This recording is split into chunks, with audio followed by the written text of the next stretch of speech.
I go a minute or two over, that's fine. Kia ora, everyone. I am absolutely honoured. I'm speaking with Vinnie Tortorich. It's on the east coast of the States. What have you got there? Coffee, tea? Coffee. It's about 6:00 p.m. here, and having some coffee. And you know that whole thing about some people can't drink coffee late in the day. I'll have it at 10 o'clock at night after dinner and fall right to sleep, no problem. Mate, you're a special person. I'm the opposite. This will be my last coffee of the day at midday, and it's mostly so that get in the groove of this conversation, mate. How I usually start is to ask people what were you up to last weekend, and you've been doing a little bit of traveling around. Is that right? Yeah, last week I was. That's right. I was in Los Angeles. I had to go there to do Dr. Drew's podcast and Adam Carolla's podcast, and I was there for 2 days, and then I visited a buddy there, and then I went to Louisiana and stayed there for 4 days, and here we are. You know, so it was like a big, long, extended weekend. Yeah, mate. For those that don't know who you are, the documentary Fat, in that you speak about a couple of guys in media and new media and all that sort of stuff. And that you have the example of how large media can manipulate the population so easily. And you were basically on Oprah to be a setup. What was that your first time ever seeing behind the veil? Well, the Oprah thing was interesting because I see you laughing over that. It was a funny thing. I wasn't laughing at the time, but I knew, Oprah was popular back then. It was the early 90s, and she was popular, and I knew, obviously everyone knew who she was. I knew she had one of those daytime talk shows. I had never seen it at all. I just knew about her from interviews and she was like this pop culture name you would hear. And a friend of mine said, hey, we would, someone dropped out of this Oprah show. They need a guy like you. And my first question, and pretty much my only question, and maybe I should have had more questions, but I said, why do they need me? And she said, they're doing an expose on guys, younger guys who are dating older women. At the time, the term cougar didn't exist, right? This is like the early 90s. And I had a girlfriend that was several years older than me. She was like 7 years older than me. But if you had looked at us side by side, I've always looked older. She looked younger. No one would have ever thought that we were like 7 years apart or whatever. Might have been 8 years, but no more than that. I'm going to go with 7 years. And, when you're in your mid-30s, everyone looks about the same age. I guess I was around 30 and she was like 37. I mean, that's not a big deal, right? Right, yeah. Well, I get to the show and I have a girlfriend. Well, we had kind of broken up, but we were seeing other people and we were still close friends and the whole thing. And I was going to mention that on the show too and go, yeah, I just broke up with this girl, but it was a great relationship. And I get there and they said, this is going to be your girlfriend on the show. And I was like, huh, what? Yeah, this woman right here. And I'm 31 and she was like in her 50s. And very nice woman, nothing wrong with her. Her name, I don't even think it was her real name because her name was Doe, like Doe, a deer, a female deer. And I even asked her, I said, could you spell that? And she was like, D-O-E, Doe. And I went, okay, I'm thinking to myself, that can't be your real name. And I said, well, Doe, I'm not going to walk on stage and lie and say that we're in a relationship, not on national television. I don't lie in general. Why would I lie on national television, right? And she said, listen, we have this organization where younger men date older women, and my boyfriend just broke up with me. It's going to look weird. And I said, look, I can't help you. And the producers were going, what's the problem here? And this and that. So I don't know who was in on it and who wasn't in on it. But they asked me if I would at least sit next to Doe on stage. And I said, sure, I'll sit. I don't care where you have me sit, but I'm not going to lie. And as soon as the show started, we were the first two people. They introduced those. They said, "Do introduce your guy," and you can see me in the film. We put it in my movie, Fat, a documentary. I'm like staring straight ahead and going, "Okay, I've just been had." She's introducing me. She's Vinnie. He's friendly. He's very personable. He's a great guy. And I'm like sitting there going, really? You're doing this? You're going with this, right? And you know, here's the funny thing, and no one knows this. You're the only one that's going to know this. Right? There were like 5 or 6 other couples on the stage. I never watched this show for 20 years. I had a copy of it. I never watched it. I was very embarrassed by it. And I was watching it before we did the movie. I watched the whole thing through. There was another guy down the row of people. When they got to him, the woman's introducing him as her boyfriend. He does like this head snap and looks at her. And he looks back at the camera and he's looking back and forth going, huh, why? What did she just say? You know, so there was another guy on that stage besides me that was being bamboozled, you know? So it was strange that day. Yeah. I think it was like the greatest example of this shit ain't real. And you probably know that, but yeah. Well, you can't make that kind of stuff up. Yeah. You know, people said, hey, why did you throw Oprah under the bus in your movie? And I said, well, why did Oprah throw me under the bus? You know, I was the guy being thrown under the bus. Yeah. You know, Oprah's this big, powerful woman, but she had no problem just throwing some guys up on stage. And let's be honest, some of these women at the time, you know, it would have been like a circus freak for a 30-year-old guy to be with like a 55-year-old woman. When I looked at it all those years later, I went, oh my God, it was even worse than I thought. You know? And I think I said this in a movie. I said, you know, I didn't know how daytime television worked. I always worked for a living. I said, I'm going to make this episode so bizarre that they won't possibly be able to run it on national television. Well, it was exactly the opposite. It became one of the top-rated Oprah shows of all time. And as of the making of the movie, it was number 7 of all the Oprah shows. When you think of Oprah, thousands of shows. Giving away cars and trips. Yeah, giving away cars. Tom Hanks jumping up and down on the couch and all that. Yeah. This was number 7. Think about that. Yeah. That's crazy, right? Yeah. So that's the Oprah story. Nice. Mate, the question I ask is, why do you make the film?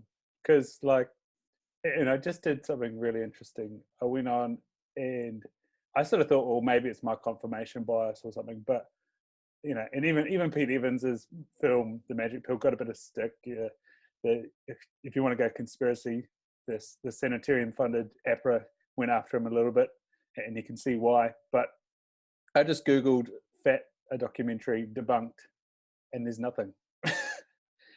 Well, why do you make the documentary, and then why do you think people have sat on their hands about this? Because it's great. It's a great documentary. Look, I thought more people would come after me. Yeah. And I think the reason no one's come after me, first off, I'm the only guy that the vegan community is afraid of, because I don't play fools very easily, right? So most people, you'll get some of these doctors and they'll go on, you know, television or podcasts against other vegans, and these doctors are too nice, and these vegan guys will come after them and go after them, and these guys aren't media savvy. The word about me in the vegan community is leave him alone, because you don't want him coming after you. He knows us better than we know ourselves. They figured that out about me. I can't brag about very many things, but I know about the vegan community. I know about the fruitarians. I know about all of it. I know where they live. I know what they do. They know I know that, and they're like, just let him go. Because the last thing we need is to give him a second. You know, they say the sound of one hand clapping makes no noise. if they want to offer that other hand, I'll start clapping real loud. And they do not want that. Number one. Now, number two, did you watch? Obviously, you watched my movie, right? Yeah, absolutely. Yeah. Okay. Over here in New Zealand, I got it just through iTunes. I think it was like $10. It was so worth Yeah, it. it's great, right? And the thing that I did differently that no other movie has done, when the vegans put a movie out, they make it so fantastical and they don't offer any proof.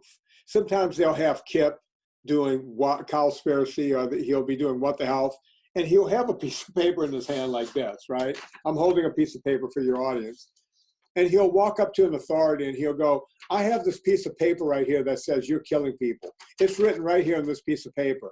I have a study right here. And they're going, huh? What? You have a what? I haven't had time to read what you have. What are you talking about? That's one of those things that people do when they don't have substance. Yeah. Another thing you'll notice that they do in their videos is they'll say, we tried to call the ADA or the AHA, and they'll show like a speakerphone and they're dialing and no one picks up, and they're going, we tried to call them, no one answered. Yeah. That's such hacky filmmaking, right? And the other thing is they'll get a poor secretary on the phone that's just answering the phone, and they'll go, is this the AHA? And she'll go, yeah. And they'll go, why are you killing people? And the person on the other line will go, who would you like to speak to? I want to know why you guys are killing people. And that's the way they do films. It's not real films. They're lying to people. Or they'll take a megaphone. That's my other favorite thing. They'll take a megaphone and go yell at a building. Hey, why are you killing people? We just want to talk to someone. Yeah, why would you let us in? Because you're a nut job. That's why they won't let you in. Right? So they do all this schlocky stuff. So I decided not to do any schlock, number one. Not to take anything away from the magic pill, because I like that guy. He's been on my podcast. What's his name? Pete. Yeah. Pete's a great guy. As a matter of fact, he called me and thanked me for my film. He wrote to me. I said, Pete, come on the podcast.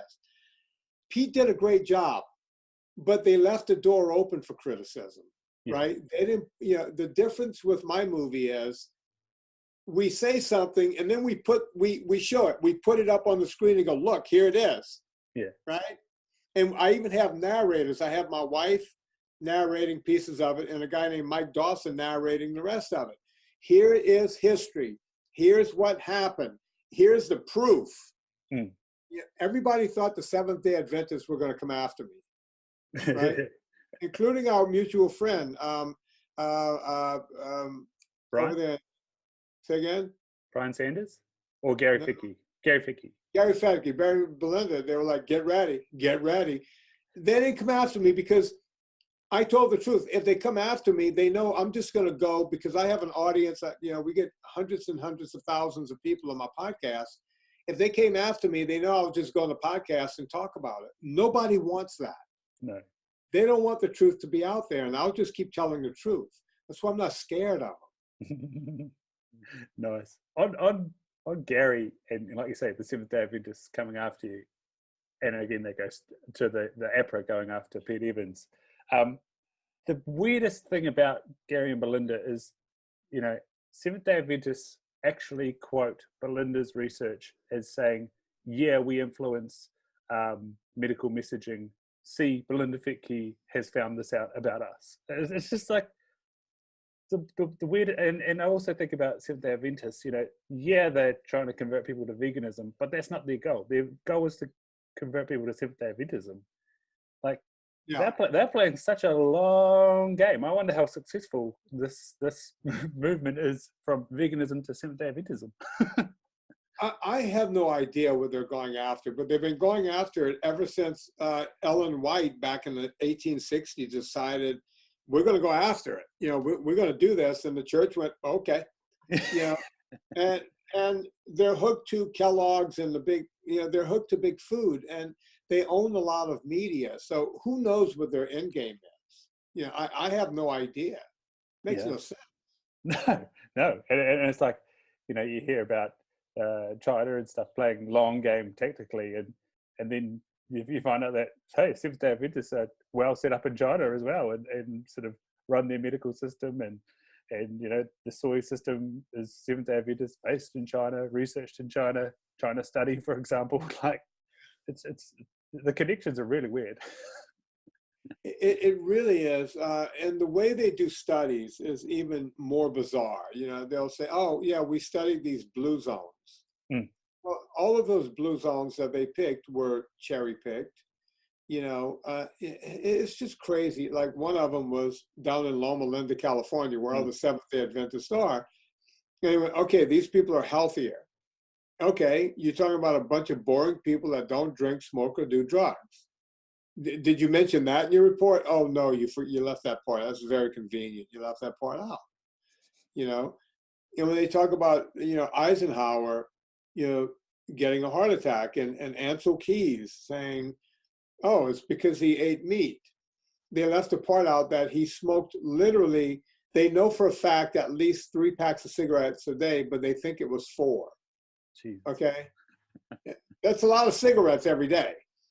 The guy's waking up in the morning and putting a cigarette in his mouth, and they're continuing all day. Think about that. And I guess going back to my question, why do the film? Why be that voice that nobody wants to take on? I didn't think the film was going to happen. Yeah. Okay? I did not want to do the film. I didn't set out to do a film. Every time, like Forks Over Knives would come out, I was living in Hollywood, and people would come to me and go, "You need to do the opposite of Forks Over Knives." And I would go, "Why me?" "Well, because you live in Hollywood." Okay, I'm not a filmmaker. And then, another movie will come out like Cowspiracy or, Game Changers. Well, Game Changers came out after my movie, but, What the Health. And then every time a movie comes out, everyone would go, "You need to do the opposite movie." And I kept saying the opposite movie won't make a difference. It'll just be lying in the opposite direction.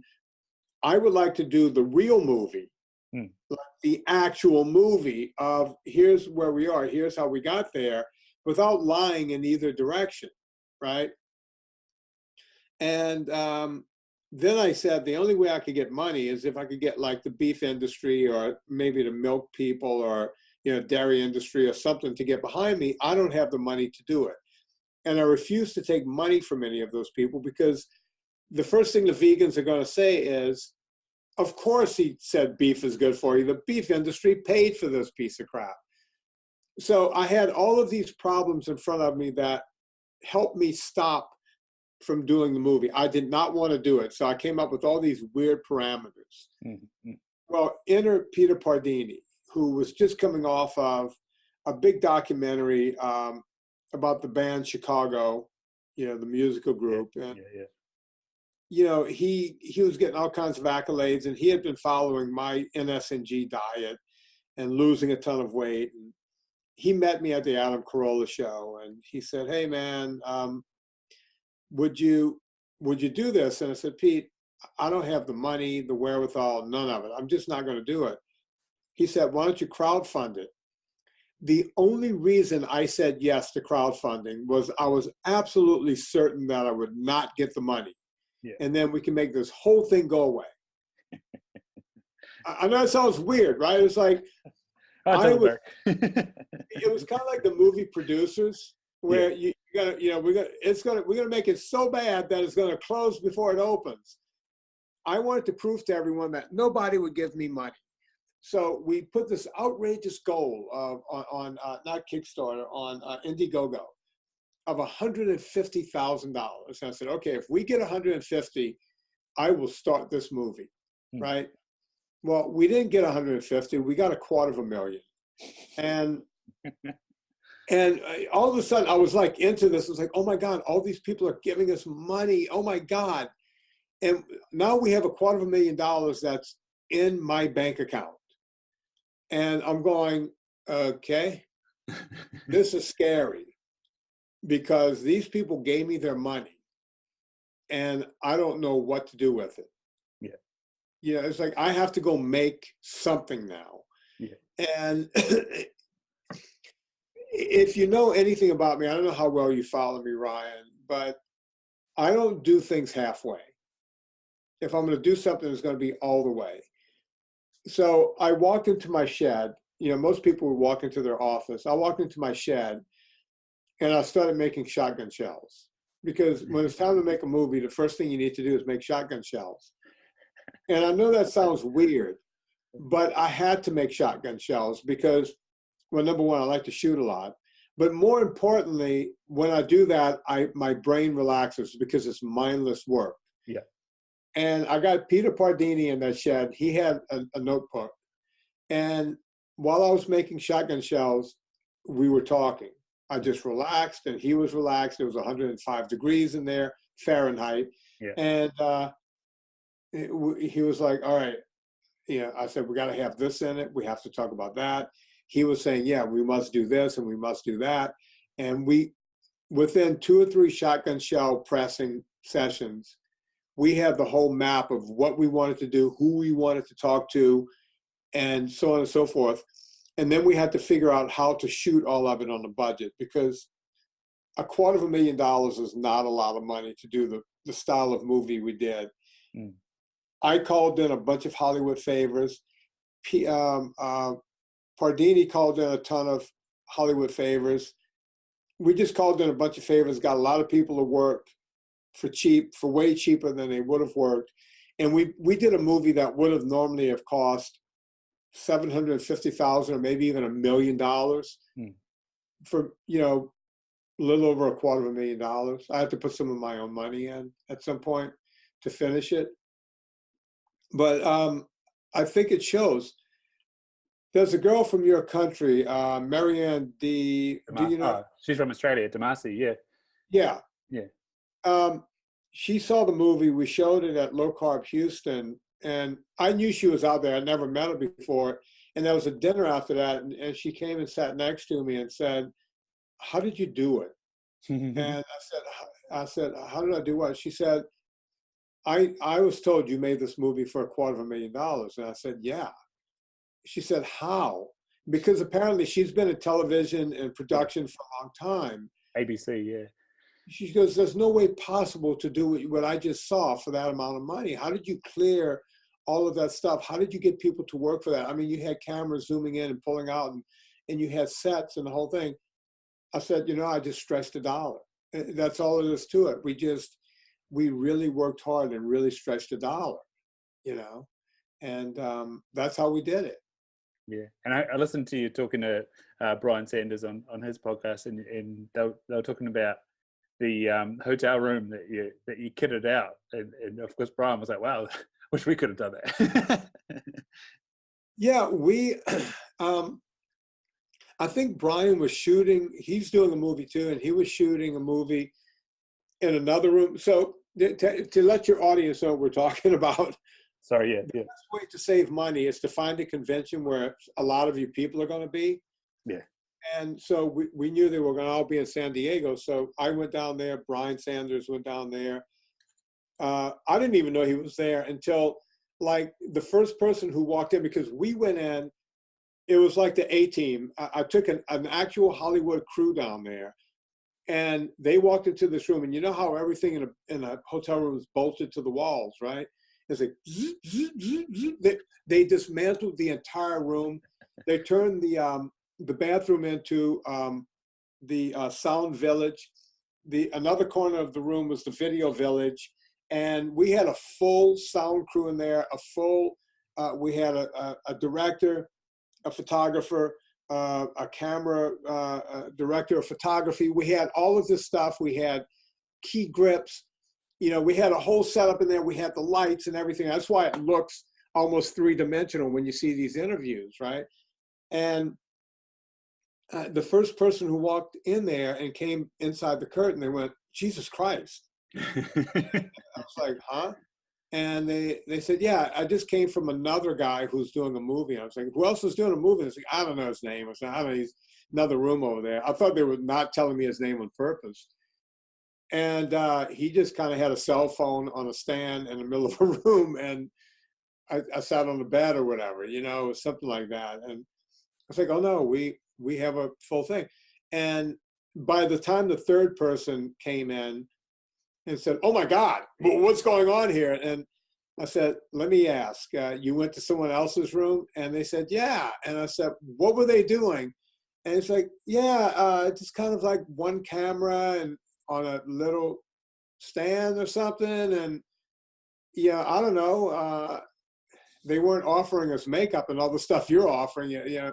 We had a makeup person, we had everything, and wardrobe if they wanted to change their shirt or whatever.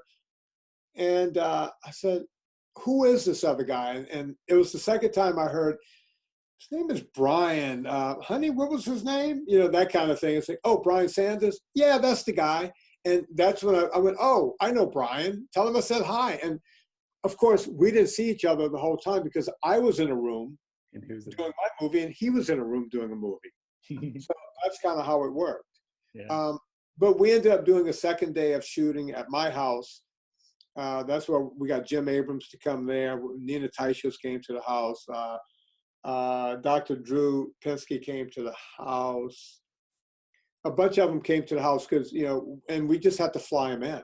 We flew them all in, and one after the other, we just knocked them out in a 15-hour day.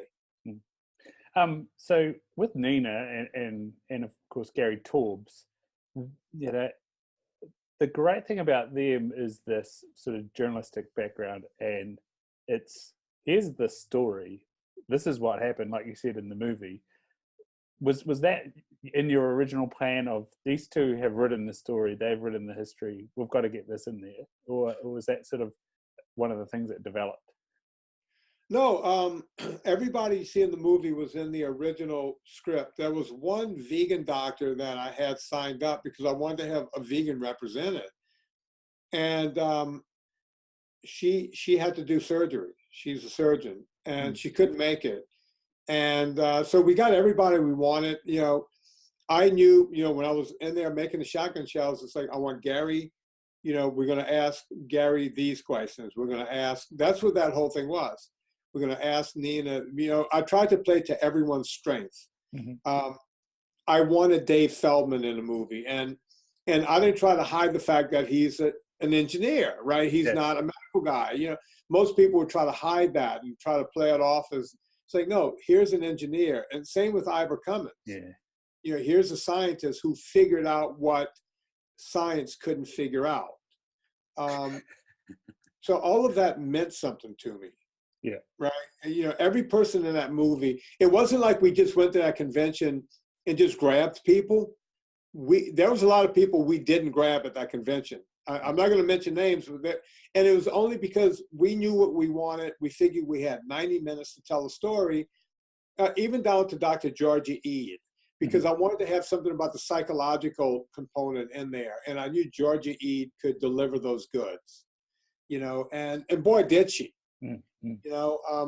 So yeah, everybody in the movie, I think everybody thinks I'm somewhat of a goofball, and it's like, oh yeah, this guy just kind of gets on his podcast and tells, dick jokes and then throws a little fitness in. But everything I do is fairly measured, all the way down to, and I think that's why that movie came out the way it did.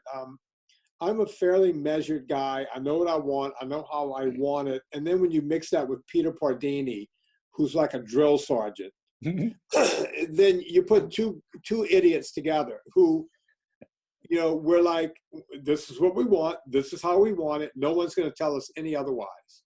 And now the whole world is asking what we're going to do next. And I'm going, I'm not a filmmaker. So I don't, I'm going to go fishing, I guess. I don't know. I didn't want to do this in the first place. I only did it because I got, basically made to. Yeah, give me another $250,000. I'll go make another movie. I don't think I could do it for that price next time. I couldn't call in those favors again. Yeah. So what did you decide to leave out, basically? I wish I could have talked to a couple of vegan doctors. That would have been nice, because I wasn't going to hammer these guys. I was just going to hear it from their perspective. I wasn't going to get these zealots. I wasn't interested in getting someone that was going to come in and just, tell lies. So I wish I could have gotten someone who would just tell the truth. That was almost impossible. In my heart of hearts, I wanted to tell Gary Fettke's story, but I felt like Tim Noakes' story was told once. Tim was one of the early guys. I've done over 1,500 podcasts. Tim came on in the first 40 shows. And I wish I could have brought him in. I think if I do anything else, I would bring Tim Noakes in. There was a different storyline that I could have gotten out of Nina that I know about, but I'm kind of saving it in case I do another one. I think there's when it comes to Nina and Gary, Nina Teichel's Gary Taubes, there's more story there. These people are very well studied. I think that would have been good to get more out of them. As a matter of fact, I actually got more out of Nina. I just didn't use it in the movie. We could do another whole movie right now off of the outtakes, and it would probably be just as good. But we used what we need to get the narrative going in one direction. I don't know if that makes sense, but yeah, absolutely, yeah. So how I came across you was through Twitter, and do you say that the sort of vegans don't want to give you a platform? What about people like Kevin Hall and Stephen Guyenet? Do they bother trying to have an argument with you, as they tend to do with everybody else? Who are we talking about again? Kevin Hall, I think it is. He's one of the guys that Nusi involved, and Stephen Guyenet was the person that Gary Taubes, one of Joe Rogan's 3 sort of variously failing debates that he had. Kevin Hall, let me look him up. I'm gonna look him up. He's quite a proponent of the calorie in, calorie out model. Oh yeah, I know that guy. I don't know. I look at these guys, and they all leave me alone. If they ever want to debate me, I'd be more than happy to debate them, but it wouldn't be in their best interest. No. Calorie in, calorie out. I mean, come on, it didn't work in the 70s. Why would it work now? It never worked. I mean, I can. It's like, which model do you want to take? Let's take Weight Watchers, which is calorie in, calorie out. To their own admission, it doesn't work. It only works while you're on it. As soon as you go back to eating normally, whenever you decide to stop starving yourself, you gain weight again, right? So why would anyone do that? Everyone goes, oh yeah, I lost 100 pounds. How? Weight Watchers. Well, I put 120 back on. How? I stopped doing Weight Watchers. If you took your car, or as you guys would call it, your lorry, down the street, and you ran it out of gas, right? You just keep driving until it's out of gas. Then you would go, okay, it's out of gas now. It won't go any further. Well, how do you get it to move again? Well, you got to put gas in it. They want the body to work the opposite of that. They want you to run it out of gas and keep running it efficiently. It doesn't work. No. Yeah. So on that, like you say, when people are in Weight Watchers, it works, but then they hit their target and then they stop and then they go back. As a sort of, to put it in inverted commas, like fitness coach to the stars, what do you think is the difference between being somebody's accountability partner and getting them fit and strong or whatever they want, versus the likes of a one-size-fits-all program which works temporarily? Well, when you look at celebrities, I worked with a lot of celebrities over a lot of years. They don't care how the sausage is packed. They just need to look a certain way. Yeah. If they have to get a screaming ass 8-pack for a movie, they don't care. Like, if when their agent says, you're going to see this guy Vinnie and you're going to do everything he says, they don't question that at all. Now, today we have some of these little pissant celebrities who are, I don't eat meat, or I don't eat this, or it's like, well, go find another trainer. because I can't get you there. My job is to get you there. A studio is paying you and me a lot of money to get you there in 8 weeks. And I can't do it, if you're not going to listen to every word I have to say. And if I say you have to ingest a lot of animal fat and hit the gym good 2 or 3 hours a day, that's what we have to do. And if you're not willing to do it, then I'm not your guy. Mm-hmm. You could do it the good old-fashioned way and just go snort a lot of coke off of some hooker's ass, and that works. But that's what I deal with a lot of times. Now the regular person that doesn't have a job coming up in 2 months, where they're going to get paid $5 million or $10 million, they might take a more lax approach. It's much more difficult to motivate the average person. You see the difference? Yeah. Does that make sense? Yeah. And so from a sort of foundations perspective, why do you believe, and it's obvious to me, but why do you believe that, hey, we're working our ass off here, we need to fuel it, and the best way to fuel it is with animal products, which have plenty of protein, which you're going to need to be well, to be strong, to do it, and plenty of animal fat to drive it? Why do you believe that works? Well, when you really look at it, we talk about 3 macronutrients: fat, carbohydrates, and proteins, right? And throughout history, we go, all right, carbohydrates, that's what gives you the energy. Sugar, the fast sugar gives you energy. Protein, well, that's the building block for muscles and bones and everything else, ligaments, and we need that. We need those amino acids for protein. And fat, well, fat used to be, we just called it fuel. It's like, well, fat, you take in less fat because it doesn't burn as fast, and the whole thing.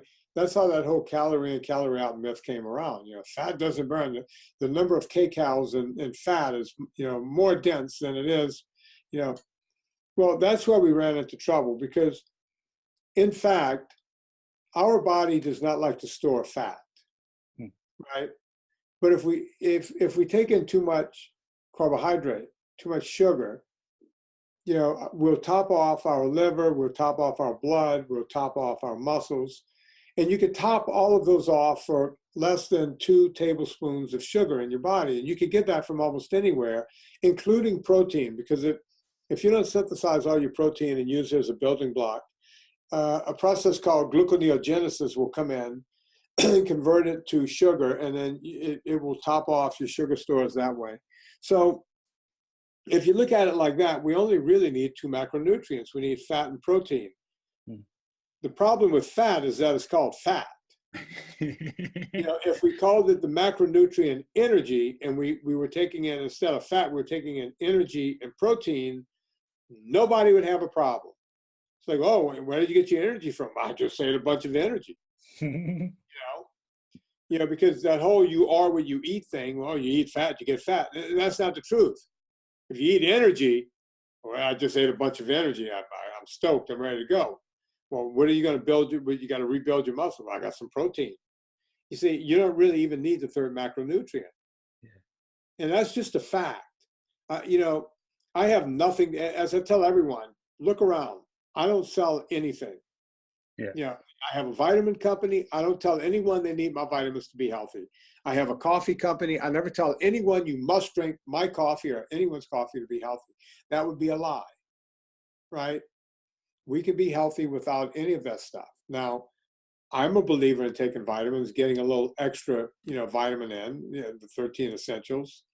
That's why I take them. But I never tell anyone, in order for you to be, maximum health, you must take my vitamins. I just don't have that in me. But I will tell you, you must take in macronutrients. You must take in energy, which is fat, and you must take in protein. And that will give you everything you need. Carbohydrates is neither here nor there. Yeah, no, that's a really good way of looking at it. That's it. Actually, it's when you sit down and you have breakfast, and if you have bacon and eggs, and I even think that, like, this is fuel, and you get to lunchtime and say you're working through.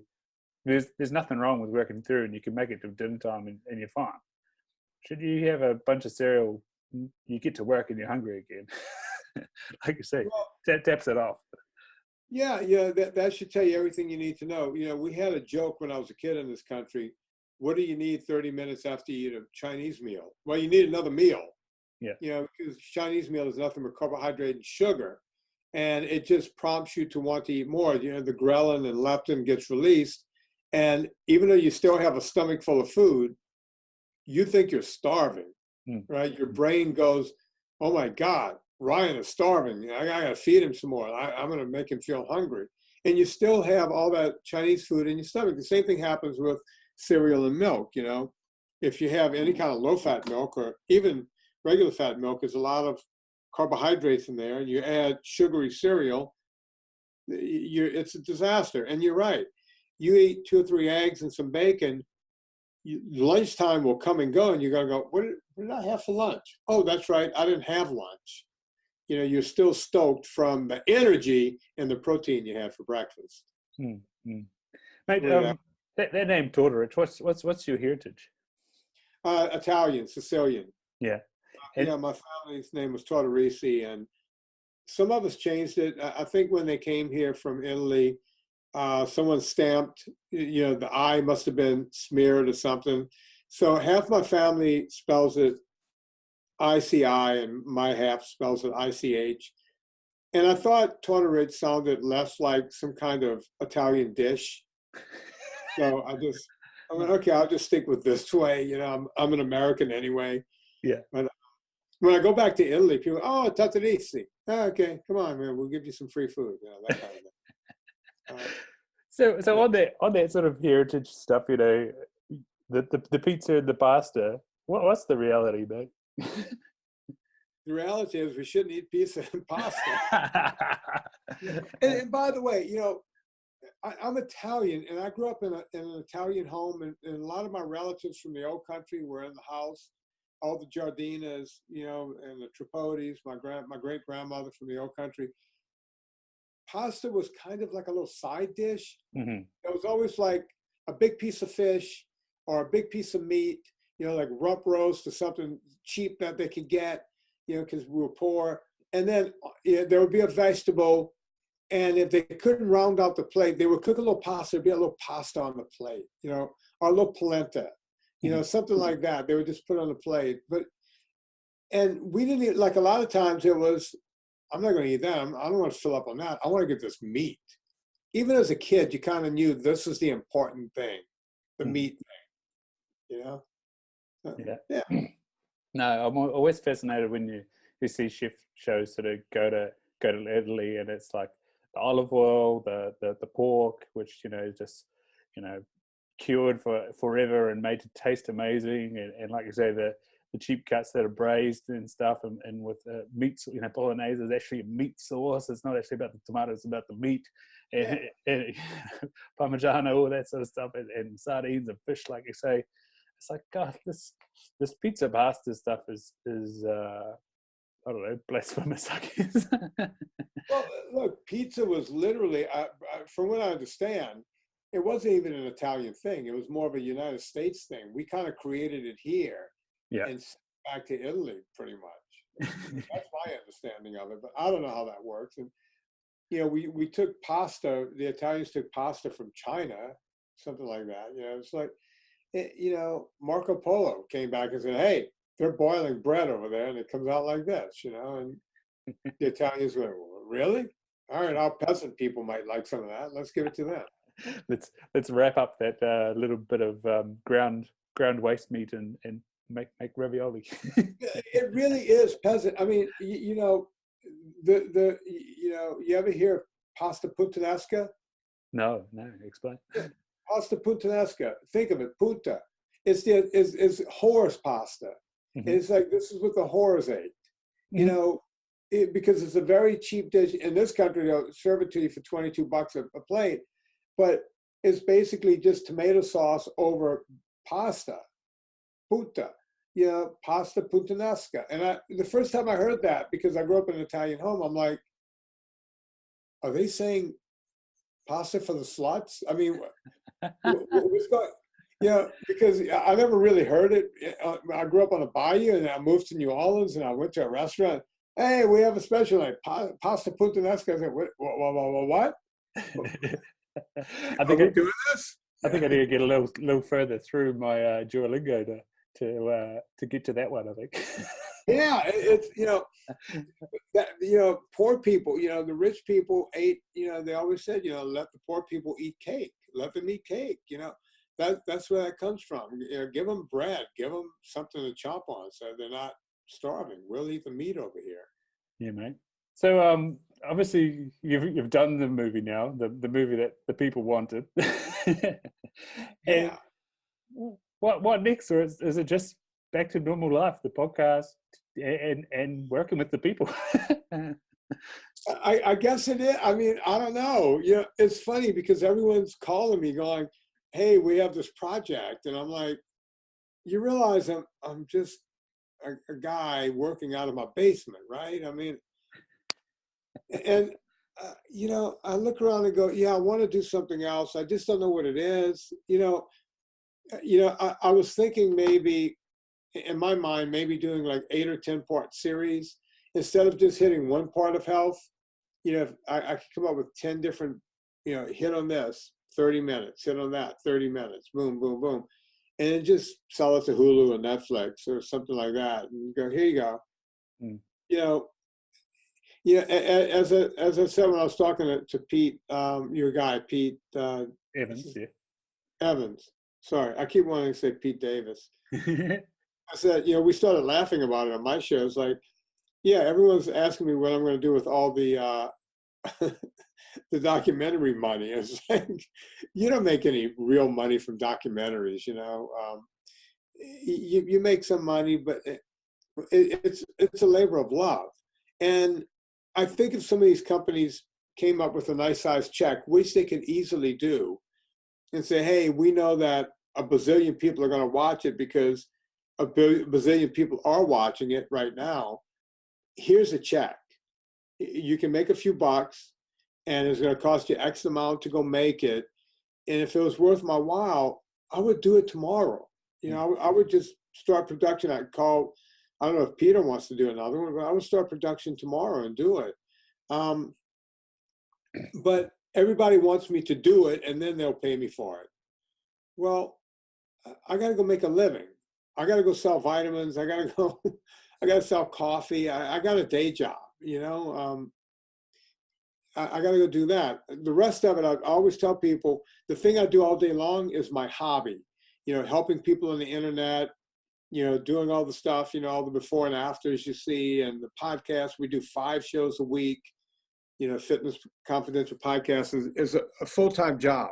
And it employs a ton of people, and I don't get paid from it.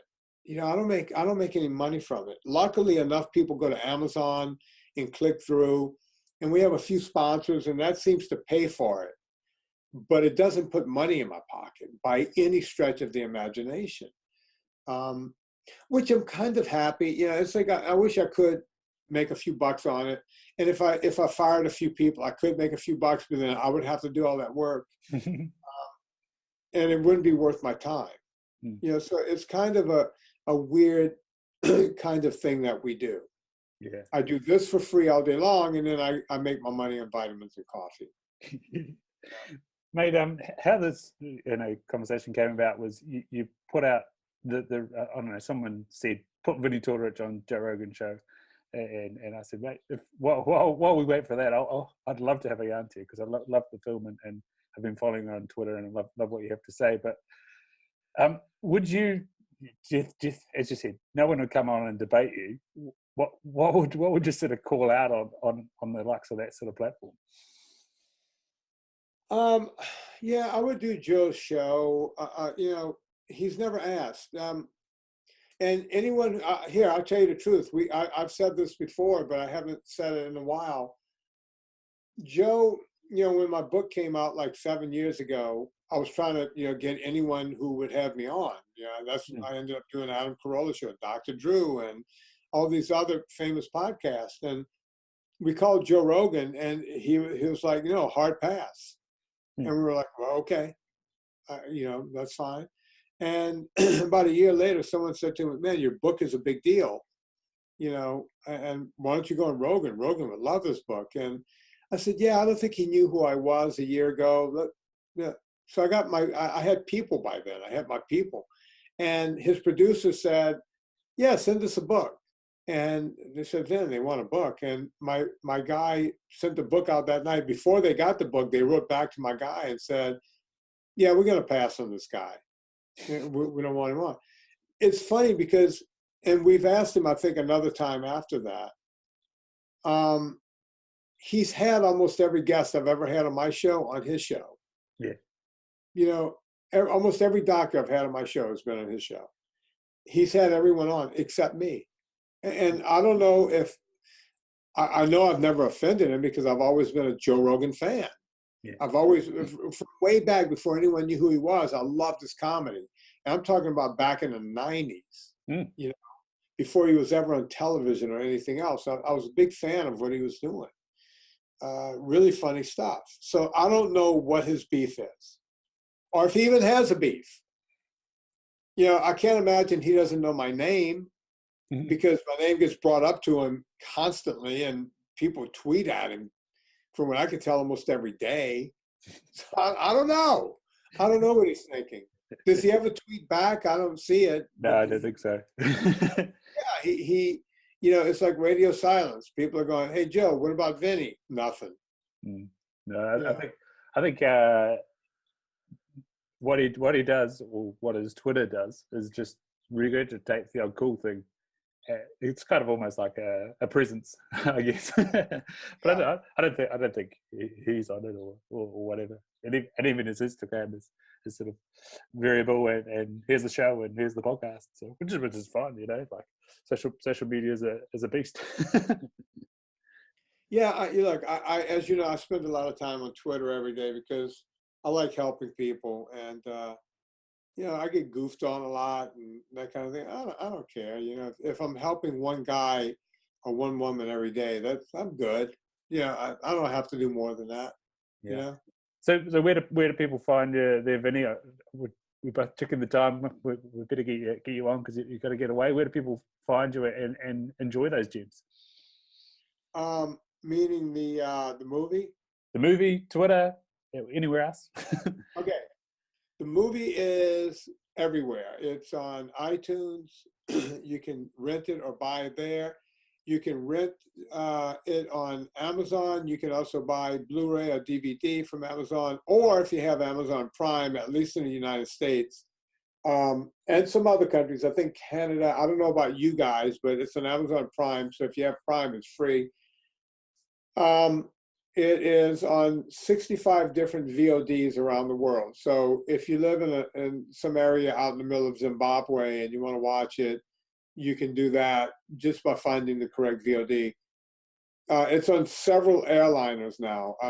People have called me from Malaysia. People have called me from some other Chinese airlines. I know it's on some Canadian airlines.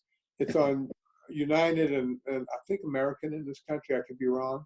I know Alaska has it. As a matter of fact, Alaska had that movie. It had my movie, Fat, a documentary. It also had two movies that my wife was in.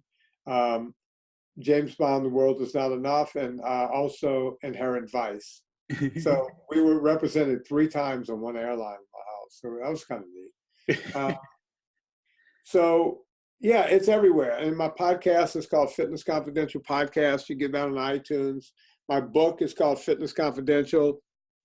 You can get it on Amazon. It's sold a gazillion copies on Amazon over the years. And you can find me if you want free advice. You can find me on where am I? On Twitter. I also there's a Facebook group with my name on it. They're really cool. Called Vinnie Tortorich's No Sugars, No Grains. And once a month, you'll find me on Adam Carolla. And whenever I get a chance, I do Drew Pinsky's show, Dr. Drew Pinsky. So yeah, I'm kind of out there, I guess you can say. And if you really want to hear me, you find me on Ryan O'Connor podcast. What's it called, Ryan? The Stag, mate.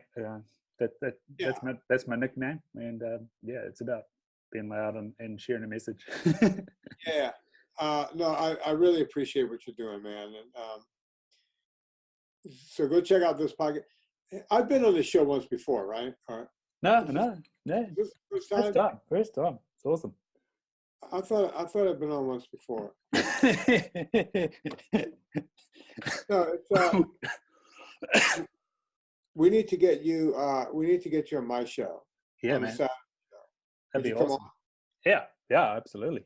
Do me a favor. You have my email address, right? Yeah. On Monday of this, well, my Monday, not your Monday, it'd be your Tuesday. Yeah. Write to me and say, "Hey, Mike," as you guys say.